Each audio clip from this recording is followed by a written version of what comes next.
King Herod Antipas, the obsessed ruler, and John the Baptist, the voice in the wilderness. Herod Antipas was a complex figure in Judean Roman history. He was not the king of the entire kingdom but rather a tetrarch, ruler of a quarter, governing the regions of Galilee and Perea after the death of his father, Herod the Great. As a ruler, Herod Antipas constantly had to balance appeasing the Roman Empire and controlling the restless Judean population. His authority rested on compromise and maintaining order. He was known for being ambitious, extravagant, and immoral. His marriage and birthday feast served as evidence of his decadent lifestyle and show of power. John the Baptist was the last prophet of the Old Testament, widely respected by the people. His mission was to prepare the way for the Messiah, Jesus Christ. John was a symbol of righteousness and holiness, living simply in the wilderness. He not only performed baptisms but also called people to repent of their sins. For this reason, the people regarded him as a great prophet and held him in high esteem. John was fearless of authority. He believed that the laws of God and morality transcended both politics and the throne. The sin that caused conflict. The conflict stemmed from Herod Antipas's marriage to Herodias, who was the wife of his half-brother, Philip. According to the law of Moses, marrying a brother's wife while the brother was alive was an absolute prohibition, incestuous marriage. This act was not only a personal sin but also a public affront to the laws and traditions of the Jews. To marry Herodias, Herod had to divorce his first legitimate wife, the daughter of King Aretas IV, a powerful Arabian king. This led to hatred and eventually war between Herod and Aretas, which destabilized Herod's rule. John the Baptist's reproach was not a whisper but a public proclamation of the violation of divine law and social morality. John told Herod, "It is not lawful for you to have her." This was a direct accusation, demanding that Herod fundamentally resolve his sin. John was subsequently imprisoned. This action was intended to silence him and appease Herodias, while also placating the extremist religious factions among the people. John was incarcerated at the fortress of Machaerus near the Dead Sea. Herodias's intense hatred. While Herod was tormented by John's condemnation, Herodias was the one with the clear intent to kill. John the Baptist had humiliated Herodias and damaged the reputation and status she craved.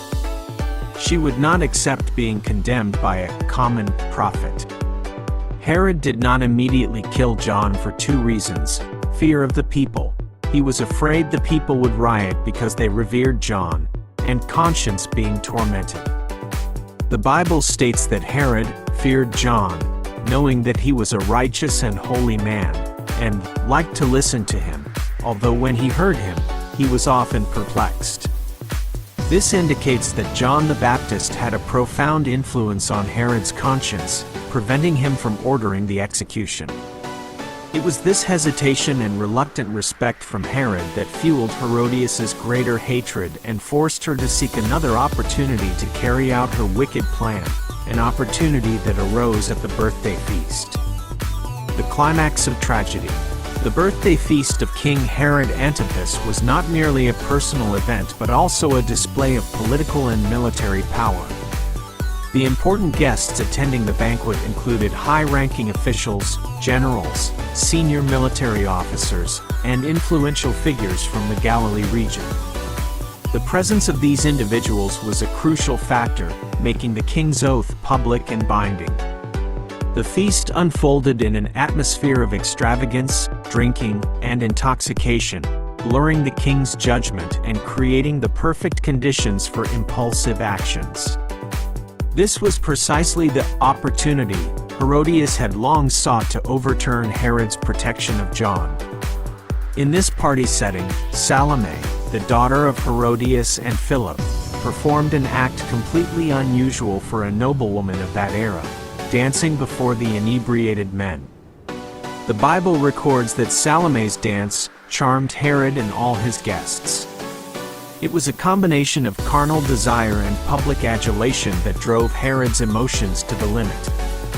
Incited by wine and infatuation, Herod blurted out a terrible oath: "Whatever you ask me, I will give you, up to half my kingdom."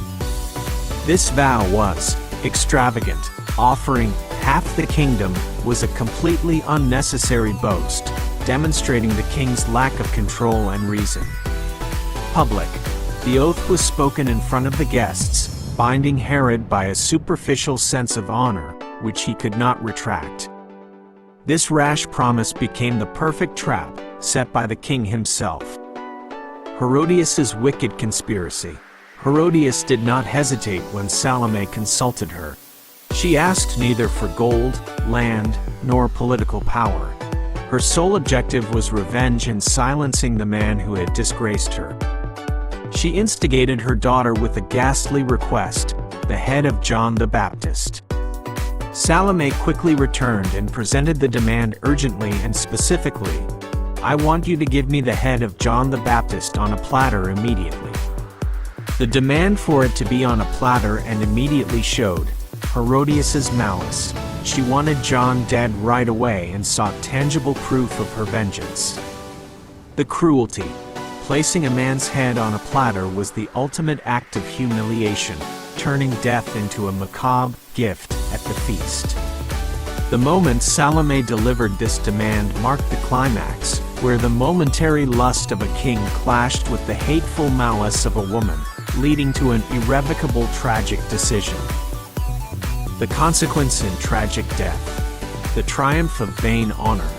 When Salome returned with the brutal demand, King Herod was trapped in a dilemma, a tragedy of his own making. The grief and internal conflict were profound. The Bible records that Herod was greatly distressed, lupe in Greek, signifying deep pain. This sorrow stemmed from the fact that he still respected John the Baptist and knew he was innocent.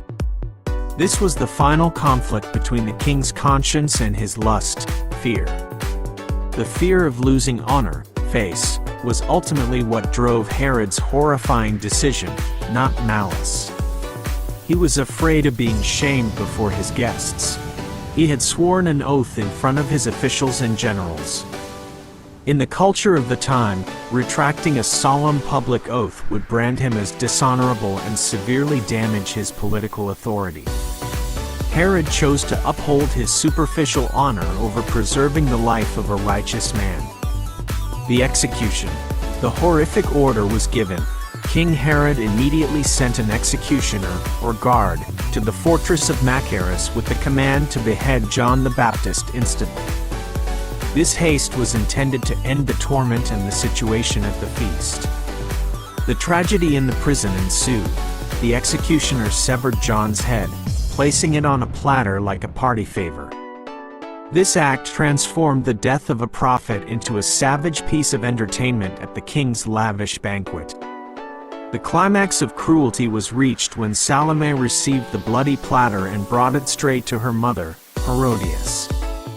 This was the moment of complete triumph for hatred, with Herodias achieving her personal vengeance by using her own daughter as a tool. The aftermath. The death of John the Baptist closed a chapter of tragedy but opened up spiritual and political repercussions.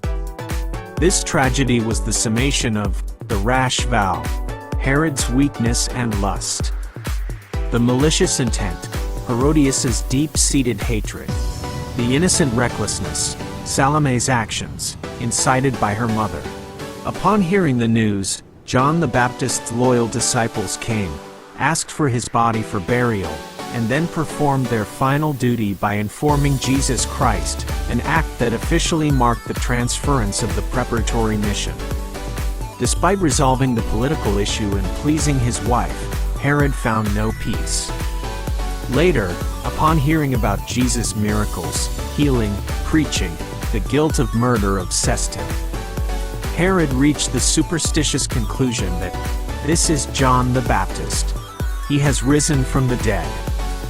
That is why miraculous powers are at work in him.